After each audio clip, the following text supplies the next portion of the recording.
Hello. We are starting with imperfection in solid state and crystal defect. Basically इसमें क्या है?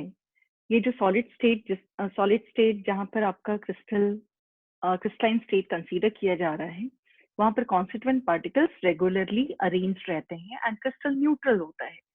लेकिन problem क्या है? कई बार गॉड गिफ्टेड वे में या तो कोई कॉन्स्टिट्यूएंट पार्टिकल्स अपनी तरफ से मिसिंग होगा या फिर कहीं डिसलोकेटेड हो जाता है. उसको हम लोग डिफेक्ट के नाम से बोलेंगे, क्योंकि अब थोड़ी देर हम लोग जरा सोचते हैं, जिस चीज को हमको देखने की आदत है, यदि वो चीज वहां से गायब होगा, जैसे ये हाथ का ही कंस्ट्रक्शन है, यदि इतने सारे फिंगर्स हैं, यहाँ से यदि एक भी फिंगर आपका बचपन में गायब नजर आता तो ये डिफेक्टिव पीस कहलाता है. या फिर फिंगर यहाँ नहीं होकर के कहीं और होता तो वो भी डिफेक्टिव होता. तो मिसिंग या डिसलोकेशन को हम लोग सिंपल सा इम्परफेक्शन के नाम से जानते हैं. या तो इम्परफेक्शन बोले या क्रिस्टलाइन डिफेक्ट बोले. अब यहाँ पर इस इम्परफेक्शन में बेसिकली ये आप देख सकते हो, यहाँ पर व्हाइट से हमने कॉन्स्टिट्यूएंट पार्टिकल्स को दिखाया है एंड एक कॉन्स्टिट्यूएंट पार्टिकल्स आप जगह जगह पे देखोगे कि मिसिंग है. तो ये जो मिसिंग वाली चीज हुई, या तो वो नेचुरल वे में है या फिर प्रेशर डाल के क्रिएट कराया गया है, इसको हम लोग डिफेक्ट बोलेंगे. क्योंकि एक पर्टिकुलर पॉइंट से आपका कॉन्स्टिट्यूएंट पार्टिकल मिसिंग है, तो उसको हम लोग पॉइंट डिफेक्ट के नाम से जानेंगे. यदि आपका एक कॉन्स्टिट्यूएंट पार्टिकल्स के अरेंजमेंट का पूरा रो गायब रहता, तो उसको हम लोग लाइन डिफेक्ट बोलते. तो line defect and point defect, इस तरह के डिफेक्ट्स देखे जाते हैं क्रिस्टलाइन स्टेट में. या तो एग्जैक्टली लैटिस साइड्स पे कुछ गड़बड़ी है, नहीं तो पूरे रो में गड़बड़ी है. तो ये जस्ट आपका हो गया इम्परफेक्शन. पॉइंट डिफेक्ट होगा, नहीं तो लाइन डिफेक्ट. लेकिन लाइन डिफेक्ट हमारे सिलेबस में नहीं है, तो हम लोग केवल पॉइंट डिफेक्ट पढ़ेंगे. आगे उसी को डिटेल में बात करेंगे. और फिर से याद दिला दे, डिफेक्ट किसको बोला जा रहा है? जिस चीज को, जैसे एक और एग्जांपल हम लोग लेते हैं, स्ट्राइप वाली शर्ट जो रहती है वो 2000-5000 की शर्ट्स रहती है, स्ट्राइप वाली, यानी कि डिफरेंट डिफरेंट कलर्स के स्ट्राइप है. कई बार वो सब सेल में एकदम ब्रांडेड कंपनी की चीजें 500 रुपए वगैरह, 5000 की चीज 500 में बिकती है. तो उसके पीछे कोई कारण होगा ना, वो फटा हुआ नहीं है, आम आदमी को दिखता नहीं है. तो कारण यही है कि उनके एक्सपर्ट्स मैन्युफैक्चरिंग के टाइम में नोटिस करते हैं कि कोई एक जगह से कलर मिसिंग है, कोई पर्टिकुलर कलर या तो पॉइंट से मिसिंग है, या फिर पूरा का पूरा एक लाइन है, जैसे रेड ग्रीन ब्लू का कुछ प्रिंट बना हुआ है, तो एक ग्रीन पूरा गायब है, उसको लाइन डिफेक्ट बोला जाएगा. यदि किसी जगह से केवल एक पर्टिकुलर कलर मिसिंग है, तो उसको हम लोग पॉइंट डिफेक्ट के नाम से जानेंगे. अब पॉइंट डिफेक्ट कितने कितने तरह का साइंटिस्ट लोगों ने नोटिस किया सॉलिड स्टेट में, वो आगे हम लोग देखने जा रहे हैं. So what do we find here? Point defects are stoichiometric, impurity and non stoichiometric. Stoichiometric क्या है कि कहा जाता है कि क्रिस्टल को न्यूट्रल होना चाहिए, उसका वो उसूल है. ठीक है. स्टोइशियोमेट्रिक डिफेक्ट में यदि कोई भी सॉलिड दो एलिमेंट से बना हुआ है, दो अलग अलग तरह के एलिमेंट्स में, डिफेक्ट के बाद भी उनके बीच का रेशियो डिस्टर्ब नहीं होना चाहिए, बिल्कुल ही डिस्टर्ब नहीं होना चाहिए, उसको स्टोइशियोमेट्रिक बोलेंगे. फॉर एग्जांपल NaCl, यदि उसमें डिफेक्ट आता है तो रेशियो उसका 1:1 ही होना चाहिए, उसमें चेंजेस नहीं आना चाहिए. तो यहाँ पर ये स्टोइशियोमेट्रिक का मीनिंग क्लियर है. इसको हम लोग इंट्रिंसिक या थर्मोडायनेमिक इफेक्ट डिफेक्ट भी बोल सकते हैं. अब सबसे पहले एग्जाम्पल हम लोग नोटिस करें. यहाँ पर एग्जाम्पल क्या है? इस वाले केस में आपका vacancy defect interstitial Schottky and Frenkel की बात किया है. वैकेंसी डिफेक्ट के केस में क्या है, ये एक ही जैसे एलिमेंट से बना हुआ आपका सॉलिड होगा कॉन्स्टिट्यूएंट पार्टिकल्स का. जैसे रेड से हमने दिखाया है कॉन्स्टिट्यूएंट पार्टिकल्स का प्लेसमेंट. कोई एक जगह से आपका वो रेड वाला पार्टिकल गायब है, ये ऐसा देखा साइंटिस्ट लोगों ने, इसका नाम डिक्लेयर कर दिया वैकेंसी. इसके फायदे क्या हैं? क्योंकि डिफेक्ट्स आप सोच लो कि वो एक ब्लेसिंग इन डिसगाइज है. डिफेक्ट हो करके इसका इस्तेमाल बड़ा बढ़िया होता है. क्या बढ़िया होगा? एटम्स वगैरह को अब जगह मिल रहा है घूमने फिरने का, यानी कि उसके कंडक्शन बढ़ जाएंगे. तो कई बार नेचुरल ये होता है, और कई बार क्या होता है, साइंटिस्ट लोग जानबूझ के इसको बनवाते हैं to improve its conduction. Density पे क्या असर होगा? डेंसिटी घटेगा. दूसरा चीज, ये प्रोड्यूस कराया जा सकता है ये डिफेक्ट हीट करके भी, और ये एक ही तरह के एलिमेंट से बना होता है. वैकेंसी डिफेक्ट हुआ. इंटरस्टिशियल डिफेक्ट पर आते हैं. इंटरस्टिशियल डिफेक्ट में आप देखोगे पिंक एंड ग्रीन से हमने मेंशन किया है, पार्टिकल्स को पिंक से दिखाया है। इंटरस्टिशियल डिफेक्ट में क्या होगा, मैन्युफैक्चरिंग के टाइम ही स्मॉल साइज पार्टिकल्स जो हैं वो वॉइड्स में एंट्री कर जाते हैं। Small size particles enter into voids. जैसे स्टील का एग्जांपल ले ले, आयरन प्रेजेंट है एंड कार्बन जो स्मॉल साइज है that goes into voids, and when voids are filled it's called interstitial. जब वॉइड्स भराता है उसको हम लोग इंटरस्टिशियल करके नाम डालते हैं।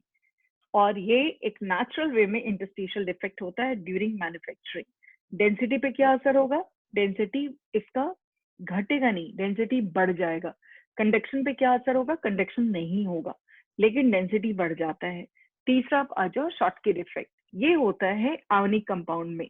आयोनिक कंपाउंड में क्या होगा कि जैसे कोई भी ionic compound positive and negative charge का बना हुआ है, वो क्रिस्टल में सेम नंबर में गायब होता है, नेचुरल वे में या प्रेशर लगा करके सेम नंबर में। जैसे आप ये वाले पिक्चर को देख लो, आप यहाँ पर एक पॉजिटिव चार्ज वाला आयन यदि गायब है तो उसी नंबर का नेगेटिव चार्ज वाला भी गायब है, यानी कि आपके रेशियो बिटवीन जो गायब वाला चीज है वो सेम होने की वजह से main ratio that is not going to get disturb. If I take this as positive as Na plus, negative as Cl minus, तो जितना Na प्लस गायब होगा उतना ही Cl माइनस गायब होगा, जिससे कि रेशियो गड़बड़ाएगा नहीं। तो शॉटकी ने नोटिस किया कि आयोनिक सॉलिड में ions, oppositely charged ions of same number get disappeared, ठीक है। और उन्होंने नोटिस किया कि normally it happens 10 to the power 6 Schottky pairs पर क्यूबिक सेंटीमीटर नजर आता है। and 1 centimeter cube में there are about 20 to the power 22 ions, means total Schottky defect 10 to the power 16 ions का होता है। एग्जाम्पल आपका अल्कली मेटल हाइड्राइड्स हुआ। अच्छा, किस तरह के सब्सटेंस में ये डिफेक्ट होगा, जहां पर कंपैरेबल साइज होंगे आयंस के। जैसे कहा जाता है ना एक फनी वे में, यंग लॉट में से यदि लड़की गायब है तो उसकी मोबाइल में सबसे पहले ये पुलिस ये खोजने की कोशिश करते हैं कि जरूर उसका फ्रेंड भी गायब होगा, यानी कि पेयर में एक्सपेक्ट करते हैं कि गायब होना चाहिए। तो ये सबसे पहला डाउट वही होता है, शॉर्ट के डिफेक्ट से आइडिया आया होगा या वहां से शॉर्ट के डिफेक्ट को आइडिया आया होगा। ये गायब होते ही अब उस गायब होने की वजह से डिफेक्ट नजर आया है यहाँ। इसके बाद है हमारा फ्रेंकल डिफेक्ट। फ्रेंकल डिफेक्ट के केस में क्या है, आयंस कहीं भागता नहीं है, छोटा साइज आयन होगा, ये भी आयोनिक कंपाउंड में है। केटायन या अनायन जो भी छोटा है उस छोटे वाले में आपका एंट्री हो जाता है आयंस का। वैसे केस में स्मॉल साइज आयन एंटर कर जाएगा वॉइड्स के अंदर, एंड वो एरिया उस समय इंटरस्टिशियल कहलाएगा। तो ये डिफेक्ट आपका कहलाता है फ्रेंकल डिफेक्ट। फ्रेंकल साइंटिस्ट ने नोटिस किया, और इस केस में डिफेक्ट होने की वजह से डेंसिटी पर असर कुछ नहीं होगा क्योंकि आयंस गायब नहीं हुआ। जैसे शॉटकी में डेंसिटी घट गया था, इसमें कुछ भी असर नहीं होगा। और बेसिकली ये आपका एग्जांपल हो गया डिसलोकेशन का। और कब ये गिरने की पॉसिबिलिटीज होते हैं आयंस को वॉइड्स के अंदर, where there is large difference in ionic size. Ions के साइज में लार्ज डिफरेंस होगा, वहां पर ये स्कोप है। जैसे ZnS में Zn+2 आयंस के साइज छोटे हैं तो चांसेस हैं कि वो लुढ़क करके वॉइड्स में चला जाए, वो एरिया आपका इंटरस्टिशियल उस समय कहलाएगा।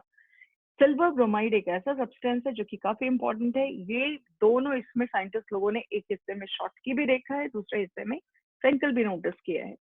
नेक्स्ट है यहाँ पर आपका बकायदा डिफरेंस दिया हुआ है। शॉटकी में equal number of cations anions गायब है, फ्रेंकल में मिसिंग ऑफ अनायंस या केटायंस अपने लैटिस साइड से है, लेकिन वो जाकर के गिर कर कहाँ चला जाता है, वॉइड्स में। इसमें डेंसिटी पे कोई असर नहीं हो रहा है फ्रेंकल में, यहाँ पर डेंसिटी घटा है। किस तरह के सब्सटेंस ये शो करेंगे, जो आयोनिक कंपाउंड है जिसमें कंपैरेबल साइज है उसमें काफी डिफरेंस इन साइज होना चाहिए। नेक्स्ट यहाँ पर हम लोग बात करेंगे इम्प्योरिटी डिफेक्ट। इम्प्योरिटी डिफेक्ट के साथ क्या होता है कि आपका बाहर से आयंस को डोप किया जाता है। And doping word physical education वगैरह में सुना हुआ होगा, टू इम्प्रूव इट्स क्वालिटी या कुछ कैरेक्टर दिखाने के लिए। तो मोनोवेलेंट आयोनिक क्रिस्टल यदि बना हुआ है तो उसको बाहर से डाइवेलेंट आयंस को से डोप किया जाता है। डोप किया जाने से मतलब है कि जहां पर यहाँ पर आप देख सकते हो कि एक Na+ की जगह पर Sr+2 को ला करके रख दिया गया है क्रिस्टल के अंदर। अब क्या हुआ कि Sr के पास चार्ज है +2 और Na के पास चार्ज था +1। तो अब Sr के +2 के आने से एक पॉजिटिव चार्ज क्रिस्टल के अंदर बढ़ गया। पॉजिटिव चार्ज बढ़ना नहीं चाहिए। अब क्रिस्टल को न्यूट्रल रखने के लिए वहां पर एक Na+ को जाना होगा, एक Na+ को जाना होगा, यानी कि that cationic vacancy is created. क्यों Na+ को जाना पड़ा? To adjust to make that crystal neutral. बाहर से आप किसी को बुला नहीं सकते हो, तो लेकिन जा तो सकते ही हो ना, तो Na+ खिसक जाता है, तो केटायनिक वैकेंसी क्रिएट होता है। और ध्यान रखना है कि जितना डाइवेलेंट आयंस डोप किया जाएगा उतना ही केटायनिक वैकेंसी क्रिएट होगा। यदि एक डोप किया गया है तो एक केटायनिक वैकेंसी, 2 किया है तो 2 होगा। एक एग्जाम्पल और जाता है, silver chloride is dope with CdCl2 करते हुए, उसमें भी नजर आएगा। यहाँ के केस में भी आपका कंडक्शन बढ़ जाता है, लेकिन ये ना तो स्टोइशियोमेट्री के अंदर आता है और ना तो नॉन स्टोइशियोमेट्रिक। इसको एक्सक्लूसिवली हम लोग इम्प्योरिटी डिफेक्ट बोलते हैं, क्योंकि बाहर से आयंस को लाया गया था, ये अपने आप नहीं हुआ है। इसके बाद हम लोग आते हैं, यहाँ पर हमारा असाइनमेंट है कुछ। इस असाइनमेंट को देखना होगा। What type of stoichiometric defect is shown by ZnS and AgVr, explain how vacancies are created in ionic solids. ये वाले क्वेश्चन आपको नेक्स्ट स्लाइड में मिल जाएंगे। NaCl is doped with 10⁻³ mole% of SrCl2. What is the concentration of cationic vacancy? यहाँ आप देखिएगा एक dope वाला जो था, NaCl को डोप किया गया है डाइवेलेंट आयन से। तो 10⁻³ क्वेश्चन है आपका, पिछले स्लाइड्स में था, 10⁻³ mole% of SrCl2 यदि डोप किया गया तो कितना केटायनिक वैकेंसी क्रिएट होगा। तो इस वाले केस में हम लोग नोटिस करेंगे यहाँ पर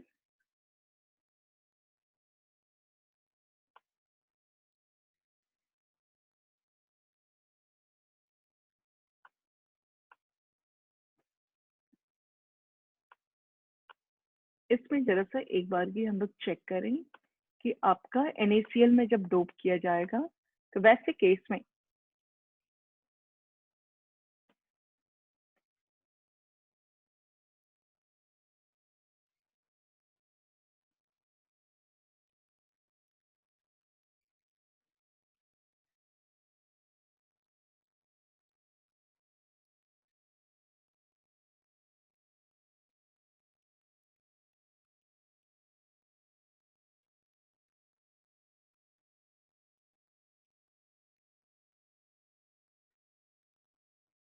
कितने केटायनिक वैकेंसीज होंगे उस पर हमको देखना होगा।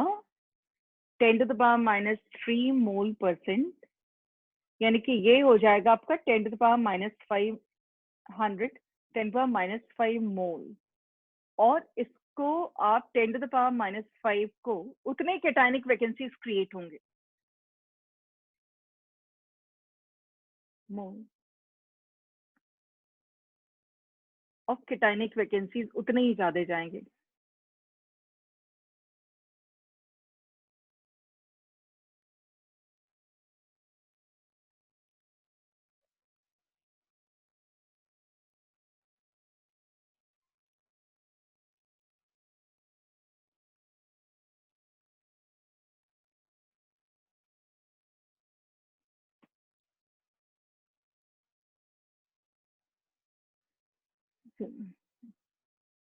ये 10⁻⁵ मोल्स केटायनिक वैकेंसीज होंगे इंटू 6.023।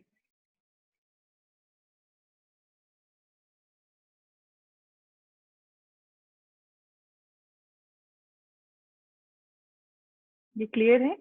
इस क्वेश्चन का हम लोगों ने आंसर किया, NaCl is doped with 10⁻³ mole% of SrCl2। इसके बाद हम लोग आ रहे हैं नॉन स्टोइशियोमेट्रिक डिफेक्ट। नॉन स्टोइशियोमेट्रिक डिफेक्ट में हम लोगों ने पहले ही बोल दिया कि ratio between cations and anions आपका बिल्कुल ही यहाँ पर डिस्टर्ब होगा। तो एक एग्जाम्पल के थ्रू हम इसको समझने की कोशिश करेंगे कि यदि पहला डिफेक्ट इसमें मेटल एक्सेस डिफेक्ट बोला गया है। क्या एग्जाम्पल है कि आप यदि एक सोडियम क्लोराइड या कोई भी आयनिक सब्सटेंस को, वो सोडियम क्लोराइड हो गया या पोटेशियम क्लोराइड हो गया या लिथियम क्लोराइड हो गया, उसको हम लोग उन्हीं के वेपर में हीट करने की कोशिश करें। फॉर एग्जाम्पल सोडियम क्लोराइड को हम सोडियम वेपर में हीट करने की कोशिश कर रहे हैं, तो वैसे केस में आपका क्या होगा, येलो कलर फ्लेम नजर आएगा एंड पोटेशियम क्लोराइड को पोटेशियम वेपर में हीट कीजिएगा तो पूरा का पूरा फ्लेम जो है वो पर्पल हो जाता है। लिथियम क्लोराइड को लिथियम में हीट कीजिएगा तो पूरा का पूरा फ्लेम पिंक कलर हो जाएगा। तो होता क्या है रीजन, यहाँ पर हम लोग कहते हैं कि एक्सेस मेटल डिफेक्ट आएगा। होता है ये कि जब हम सोडियम को डायरेक्ट, ये याद रख कीजिएगा जैसे हवन किया जाता है ना कि पहले लकड़ी जला दिया गया फिर स्वाहा किया गया, वैसे ही पहले सोडियम जला दिया गया उसमें स्वाहा किया गया NaCl का। तो Na जब जलाया गया है तो वो Na प्लस और E हो गया है E माइनस। यहाँ जो क्रिस्टल उसमें डाला गया तो उसमें से Cl माइनस डिफ्यूजेस आउटसाइड, वो अट्रैक्ट हो जाता है Na प्लस की तरफ। क्यों अट्रैक्ट होगा? पॉजिटिव चार्ज की तरफ अट्रैक्ट हुआ। अब आपके क्रिस्टल में आ गया डिफेक्ट। यहाँ सेकंड पिक्चर में आप देखिएगा जरा सा इस चीज को, नॉर्मल क्रिस्टल है ये। सेकंड पिक्चर में आप देखने की कोशिश कीजिए, यहाँ पर आपका आ गया है। इस चीज पर हम लोग आए तो यहाँ के केस में Cl माइनस के चले जाने से तो क्रिस्टल आपका पॉजिटिवली चार्ज हो जाएगा, तो उसको न्यूट्रलाइज करने के लिए ये वाला इलेक्ट्रॉन नीचे आया। लेकिन जब नीचे नीचे मतलब कि क्रिस्टल के अंदर आया, जब आ रहा है उस दौरान उसकी एनर्जी रिलीज होती है and that energy gets converted into radiation. और ये जो इलेक्ट्रॉन जो यहाँ ट्रैप हुआ उसी की वजह से एनर्जी रिलीज हुआ, जो कि आपका येलो कलर की फ्रीक्वेंसी को रिस्पॉन्ड करेगा, because delta is equal to h mu, ये आपको अच्छे से मालूम है। तो ये जो कलर हम लोग को दिख रहा है इलेक्ट्रॉन के यहाँ पर आ जाने से, तो ये वाला जो वैकेंसी क्रिएट होगा that is called anionic vacancy. उस दौरान मेटल्स के नंबर ज्यादा है नॉन मेटल से, इसलिए इसको एक्सेस मेटल डिफेक्ट बोला जाता है। And this is named, the center is named as F center. So what is F center exactly?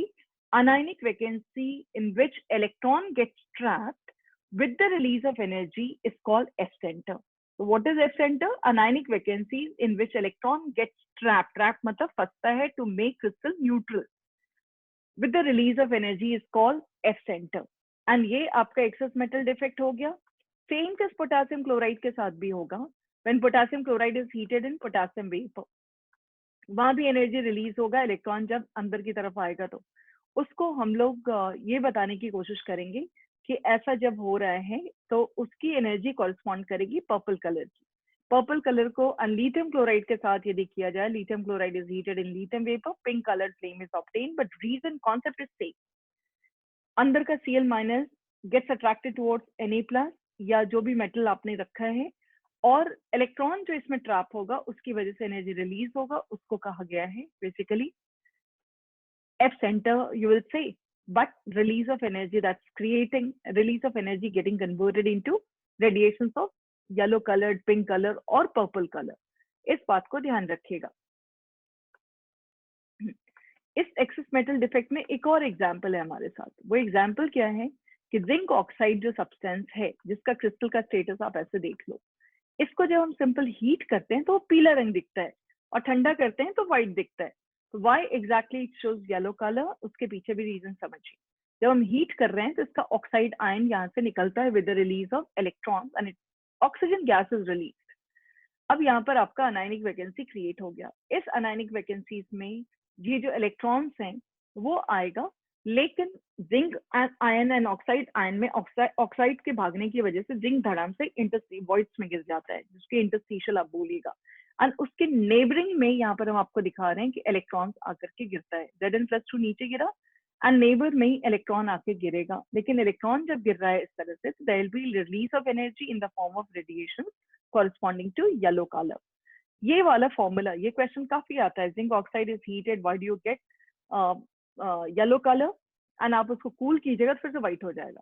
तो जिंक ऑक्साइड को हीट करने से आपका जिंक तो पहले से +2 स्टेट में है, ऑक्सीजन आपका ऑक्साइड आपका ऑक्सीजन बन करके बाहर जा रहा है, एंड ये इलेक्ट्रॉन जो रिलीज हो रहा है दैट इज गेटिंग इनसाइड, वो क्रिस्टल में आ रहा है but not on the lattice side, वो वॉइड्स में जा रहा है।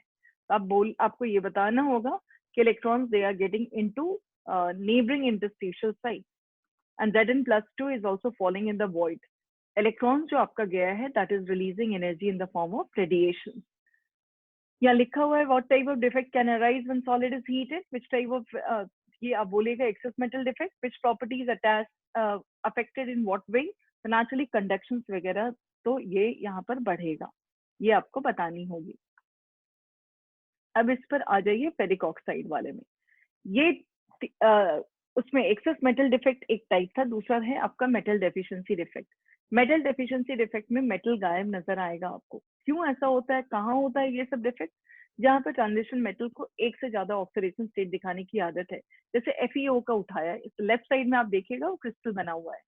यहाँ से अपने आप Fe+2 को देखिएगा, यहाँ पर Fe+3 चेंज होता हुआ नजर आ रहा है। Fe+3 में जैसे ही चेंज आया, दो Fe+3, अब Fe+2 बैठे बैठे कभी भी चेंज कर सकता है। जैसे ही चेंज हुआ तो यहाँ नेचुरली वहां पर पॉजिटिव चार्ज बढ़ गया। उसको कॉम्पनसेट करने के लिए दो यदि बढ़ा है तो एक Fe+2 को गायब होना होगा। That's why that area is called cationic vacancy. और इसके सबसे बड़ी बात है कि इनके बीच का रेशियो गड़बड़ हो जाता है। That's why it is called non स्टोइशियोमेट्रिक defect. एक एग्जांपल, एक क्वेश्चन काफी बोर्ड में आता है। एनालिसिस शोज दैट निकल oxide has a formula Ni 0.98, oxygen 1.00. What fraction of nickel exists as nickel+2 and nickel+3? तो ये ध्यान रखिएगा कि अभी भी क्रिस्टल पिछला देखें, उसमें दोनों चीज था। तो हम लोगों को नहीं आइडिया nickel+2 कितना है, nickel+3 कितना है। तो एक को x मान लेते हैं एंड दूसरे को जो यहाँ पर रेशियो बताया है उसको 0.98 हम लोग मान करके चलते हैं। 0.98 मान करके चल रहे हैं हम लोग यदि, तो ये 0.98 ही आपका +2 and +3 मिला करके चार्ज होना चाहिए। तो हम लोग इसको थोड़ा सा एक बार के समझेंगे।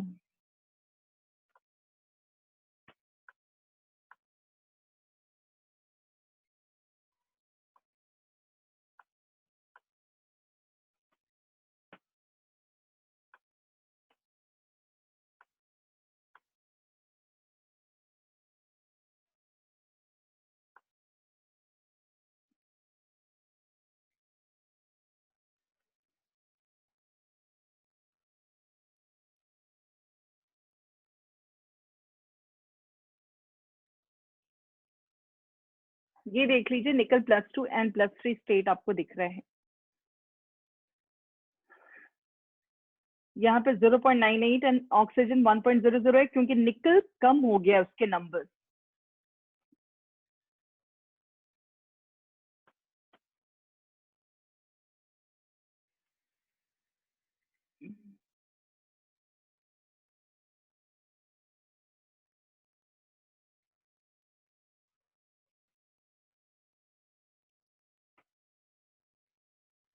+2 x हो जाएगा एंड दिस इज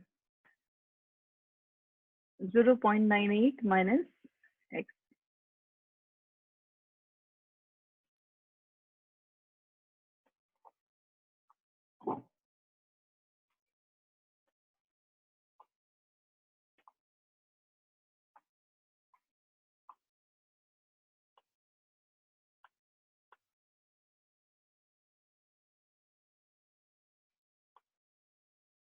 इसको अब देखिएगा कैसे कैलकुलेशन किया गया है।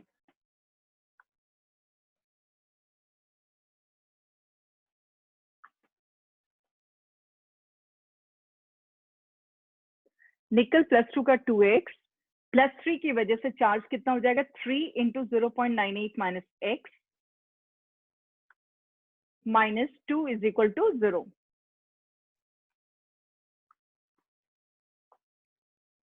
To is equal to 0।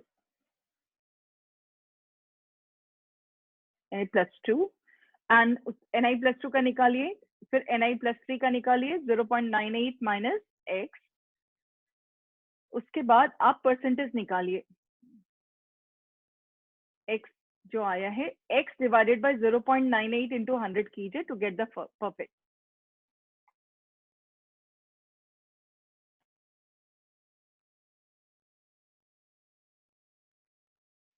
x divided by 0.98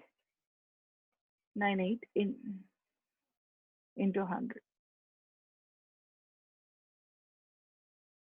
Ni+3 का वैसे ही 0.98 माइनस x कर लीजिएगा, 0.98 माइनस x।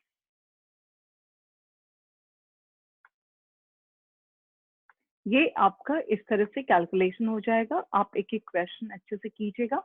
इस तरह से हमारा डिफेक्ट बेसिकली कंप्लीट होता है। ये डिफेक्ट आपका कंप्लीट हुआ, ठीक है।